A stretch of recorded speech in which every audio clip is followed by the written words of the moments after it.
ทั้งเป็นการส่งเสริมและการพัฒนาการท่องเที่ยวจุดประสงค์ที่4เพื่อกระตุ้นเศรษฐกิจสังคมของแพร่โดยการสร้างวิหารงานทำสร้างรายรับให้แก่ชุมชนท้องถิ่นก็คือการบริการที่ปินออกขาดหมายก็มี4ขาดหมายคือ4สร้างขาดหมายที่1เพื่อสร้างเมืองเก่าสวรรณเขตให้เป็นจุดหมายปลายทางการท่องเที่ยวทั้งวัฒนธรรมหรือเรียกว่า cultural destinations จะดึงดูดให้นักท่องเที่ยวมาเช็คอินขาดหมายที่2คือสร้างแคว้นสวรรณเขตเป็นเมืองมรดกที่มีเสน่ห์ชีวิตชีวาหรือเรียกว่า charming alive city ที่ผสมผสานกับความเก่าแก่และความทันสมัยอย่างลงตัว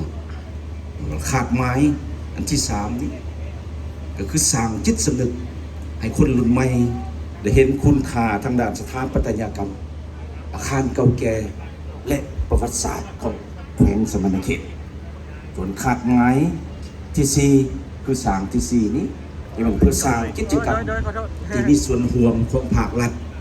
ของประชาชนก็คือภาคธุรกิจทั้งภายในและต่างประเทศส่วนขาดคะแนนผลได้ครับนี่ก็มี3สัมผัสผู้สิทธิ์มาท่องเที่ยวผู้สิทธิ์มาร่วมงานสวรรค์สุขสันต์หันษานี้จะได้ประสบการณ์3สัมผัส1จะได้สัมผัสด้วยสายตาบรรทานจะได้เห็นได้สัมผัสบรรยากาศทุ่งเมืองเก่าที่มีห้องห้อยประวัติศาสตร์สถาปัตยกรรมตึกอาคารรูปภาพวัตถุโบราณอันมีคุณค่าอยู่ในหอพิพิธภัณฑ์ก็คือในหานวางแสดงที่พร้อมกับห้วยยิ้มที่มีเสน่ห์พิเศษบรรทานจะพลาดบ่ได้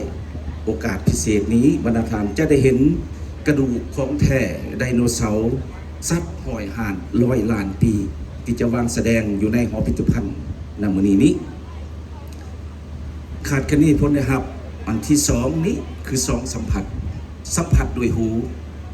บรรทานจะได้ยินเสียงบรรเลงดนตรีพื้นเมืองเป็นต้นเสียงแคนเสียงระนาดเสียงของวงบวกกับขับลำ4ทำนองจึงหากเราได้ยินผ่านไปเมื่อกี้นี้ผสมประสานกับเสียงดนตรีสมัยใหม่จากวงดนตรีที่มีชื่อเสียงและก็พร้อมด้วยนักศิลปินดาวเด่นจะมาประกอบทุกมือทุกคืนตลอดในหามือนักขาดคะแนนผลนะครับอันที่3สุดท้าย3สัมผัสนี้ก็คือสัมผัสด้วยลิ้นเนาะด้วยปากทานจะได้ซิมจะได้กินรสชาติอาหารที่เป็นเอกลักษณ์ของแขวงสวรรณเขตเป็นต้นเป็นซีนสวรรค์หม่ำสวรรค์ปิ้งไก่เซโนอาหารพิเศษจากท้องถิ่น14เมือง1นครจะได้มาห่วงในนี้รวมถึงเขาจีปาเต้สูตรดังเดิมนอกจากการกินแล้วทานจะขาดบ่ได้มันเครื่องดื่มพวกเขาจะได้พบกับเบียร์สวรรค์